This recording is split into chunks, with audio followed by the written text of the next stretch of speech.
I'm a little nervous because I've never given this presentation before. It's called Lessons Learned. And I have, like, 3 weeks ago I spoke in Houston and I gave 9 one-hour presentations. Didn't repeat myself one time. 9 one-hour presentations. I'd say I'm a workhorse that talks about building racehorses, but I am a workhorse. I have a lot of content. I love this. It's my favorite thing in the world that I do. I love coaching track too. I still do that, 42nd year. But I truly love coaching coaches because they're such great learners and they just inspire me. So anyway, this presentation was not one of those 9. I literally finished this presentation at 2:30 today. So I'm a little bit concerned, and I feel kind of vulnerable giving this presentation because, you know, we learn lessons usually not when things are going well. We learn lessons when things go to shit, you know, and you wreck your car, you know, that type of thing. But if you're a fairly intelligent human, you learn from your mistakes. Steve Jones, a good friend of mine, and he's the one that wrote The Twin Thieves, and he opened his presentation in Chicago talking about dots. That when we look back on our career, we can see the dots. We can see the people who changed us, changed our direction, and made us who we are. It's kind of fun. You need to go home, you know, tomorrow and think about the dots. And the other thing that Steve says, though, is that you don't know the dots in your future. You don't know what dots are out there in your future. And that's exciting to me. I'll start off talking about some things I've gotten from books, lessons learned from books. I've read over 1,000 books in my life. Right now I'm reading The Devil's Chessboard, which, Chris, you really need to read The Devil's Chessboard, about the CIA and Alan Dulles and stuff. It's amazing. Now, I haven't learned a damn thing about coaching from The Devil's Chessboard, but that's okay. We need to read all kinds of things. I often say there are only 2 things that will change your life. That's the people you meet and the books you read. And we're here meeting people right now, and I'm here talking about books. One of my favorite all-time books is The Subtle Art. And Mark Manson says, it's okay to be wrong. This is such powerful stuff, and this is why I'm leading off with this. It's okay to be wrong. Every step of the way, I was wrong about everything. Throughout my life, I've been wrong about myself, others, society, culture, the world, the universe, everything. One of the smartest men I've ever read, he says he's been wrong about everything. And I think I could say the same damn thing. I've been wrong about everything. Everything at one time or another. I read the other day that humans are so stupid, you know, like they spend the first 20 years developing a model of their life and the rest of their life defending it. They don't grow. Coaches need to grow. I loved Atomic Habits. How many of you, by the way, how many of you have read Subtle Art? Anybody? How about Atomic Habits? It should be required reading for high school students. Atoms are small things. They're super small, but they're super powerful. I'll just tell a story about Atomic Habit. What I did after reading this book. Last year, starting January 1st, I said I'm going to do 10 push-ups a day. 10 push-ups a day before I eat. I'm not going to eat unless I do 10 push-ups. On January 1st, I did 10 push-ups, and I said, thank God I didn't say 20. Because I was pretty weak. And I'm right now doing 100 a day. I haven't missed a day in push-ups now for like almost 400 days. So it's unbelievable. It's a habit. It's an atomic habit. You started small, an atomic habit. Essentialism is huge to me. It's not about how many things you can do, it's getting the right things done. The right things. And I think these 2 cartoons here, this is most people right there. This is successful people. The secret of life is getting rid of the non-essentials. Getting rid of. Chop wood, carry water. How many of you have read that? It's a huge coaching book. Yeah. The main thing I got from that is the idea that we need to go on a mission. Burn your goals. Screw your goals. Go on a mission, because the mission never changes. I'm on a mission to have the best track team in the world. Well, I'll never get there, but that's my mission. And then you surrender to the results. Now that's kind of weird because coaches don't like to surrender. But when you surrender to the results, your results will improve. They will improve when you surrender to them. The Twin Thieves, this is Steve Jones' book. How many of you have read Steve's book? Damn good book. He talks about, are you going to be a cow or a buffalo? I love that. Cow, when the storm comes, cows run away from it, which causes them, when the storm finally gets to them, to be in that storm a damn long time. Buffaloes see a storm coming and they go to the storm. They spend a much smaller amount of time in that storm. And he uses that as a teaching technique, that we run away from problems. Instead, we should face them and run to the storm. This is one of the recent books I've read, Brad Stolberg. It's an amazing book. Has kind of a California theme here. Though one of my favorite things he talks about are there's 200-foot redwoods in California, but their roots only go down 10 feet. And you think, well, how in the hell do they stand for hundreds of years? Well, their roots intertwine with other redwoods. That's a pretty good metaphor of how we should live our lives. That the roots of our lives should intertwine with our family and our athletes and our friends. And then the final one, this is actually a true picture of my grandfather's book that he read a long time ago, about 100 years ago probably, by Dale Carnegie. And he talks about conflict resolution. And I don't know about you, but I'm always getting in trouble. I mean, I'm always in trouble. There's reasons why, and we'll talk about that soon. When you get in trouble, like with a parent, the first thing you do is you got to listen and give your opponents a chance to talk. And you let them finish. Don't try to defend yourself. Let them finish. Don't resist, defend, or debate. Now, we want to fight. Don't do it. Resist. You build bridges of understanding. When they're done talking, you try to help them to understand. Be honest and admit error. I do this all the time now. Every time I get in trouble, I fall on my sword. I say, I screwed up.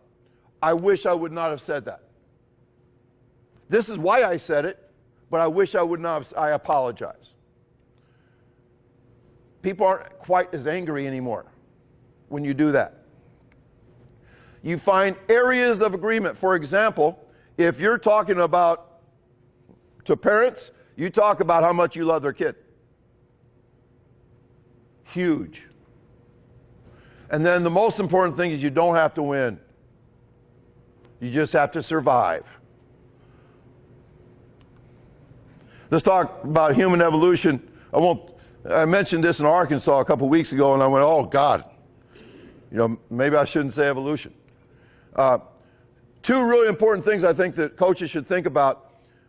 Two of the most ingrained evolutionary traits of humans is, the first thing is to be on a team, to be on a tribe, a family, a clan, mafia, street gang, drug cartel. Doesn't matter. We want to be a part of something, just like we are all a part of the consortium. You belong. And as coaches, we get to play on that. JT does an amazing job of playing on the whole team thing. The whole team thing. And people just want to be on that team. But we don't take advantage of that very well. Here's the other thing, though. We also want to win. You want to be on a team and you want to win. So there's all this competition that happens within the team. Is that good for a team? Hell yes. It's also good for a team to want to beat another team. Unless it's military, then it's like a war. People die. But in sports, you got to play up the team and you got to play up the competition. Feed the Cats is all about both. Lessons from my dad. My dad was a basketball coach 47 years. 44 out of his 47 head basketball coach. Very unique. 44 years a head basketball coach. 6 different high schools, and then one university for 14 years. He used to bizarrely tell me stories about live grenades all the time.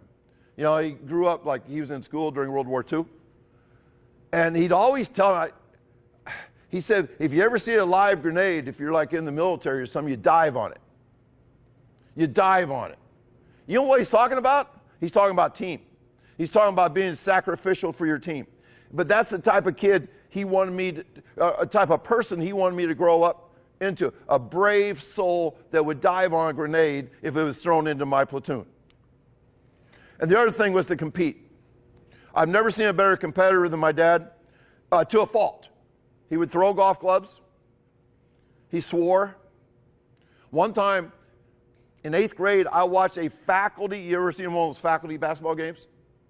Like they're playing against like the best player, and he was 37, the last time I saw him play.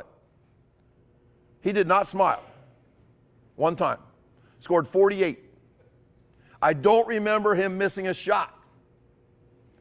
And it was like, I wasn't proud, I was embarrassed. I was like, Dad, he scored 48 and he had no assists. But he just was always just the ultimate competitor. That's who he wanted me to be. He wanted me to be a guy that would dive on a grenade and compete like hell. Dad would say, isn't that a great picture? See the wooden, that was like early 60s, That was a wooden sled. He's an offensive line coach. He said, we're going to practice so hard that the games are easy. That's what I grew up believing. We're going to practice so hard that the games are easy. I think the opposite now. Dad coached a big guy, 7'2", one time. One of Dad's big things was we'll always back off the week of the big game. Big game, you don't do twice as much, you do half as much. Half as much. So he was kind of a feed the cats guy, at least in this way. At least 1 week a year, when they really wanted to win, they would cut practice down to 60 minutes, no conditioning. You should have seen the practices. Amazing. And come game time, we kicked some ass. And he was all proud of himself. He said, it worked, didn't it? I said, why didn't we do that all year? He thought about it. Practice skills when fresh. It is beyond dumb, in my opinion, to practice skills when you're tired. JT is a great hurdle coach. What would be wrong with your guys going on a 10-mile run and then hurdling? They'll fall. They won't get to their first hurdle in 8 steps. They won't 3-step. Hurdling is the most aggressive thing in track and field, and we're not very aggressive when we're tired. So Dad always had people shoot free throws when fresh. He told me that he shot over 100 free throws a day as a kid. He had a bad home life, and the gym was his sanctuary. And when you're all alone in a gym, you shot free throws. It's a hell of a story. A guy reached out to me and told me this story. When my dad was my age, 63, he was still coaching. And this kid was his best player on the team, said, Coach, I bet you can't make 7 out of 10 free throws. My dad had not touched the ball in 25 years. True story. He missed the first one. And then he missed the 25th. And he made 48 out of 50. He was a competitor. But he also, for years and years and years, practiced free throws when fresh, not when tired. The last thing I want to say about my dad is kind of embarrassing, really. He never gave me a 5, ever. My dad never had money. Not one time did he ever carry a wallet. Ever. He would bring the paycheck home and give it to my mom. He lived without money. It's the strangest thing. One time, I went with him to speak at a basketball clinic, and he was paid $25 a check. And back then, 25 bucks was like $250 now. And he handed it back to the coach and said, pay it forward. I got in the car and I said, didn't you and Mom get in a fight like yesterday about buying new tires? And she said, money doesn't grow on trees? He goes, yeah. You probably shouldn't tell your mom I gave that check back. Weird shit. And you know, that I'm his son. You know, I've lived without money myself. Now, as a father, one of the best thing I've ever written was called 101 Bits of Advice from an Old Man to His Youngest Son. When my son Quinn, who's a great coach, left the home and went into coaching, I wrote an article, and I'm going to not give you 101 things, I'm going to give you 20. I'm proud of the first two, be loyal and be rebellious. Can you see the thing there? Like, loyalty, you know, mafia people are loyal. I think we need to be loyal, but I think we need to rebel sometimes. I think you need to read. You need to listen. Remember, I'm telling this to my son. Live big and bold. Visit people who are good at what they do. Oh my God.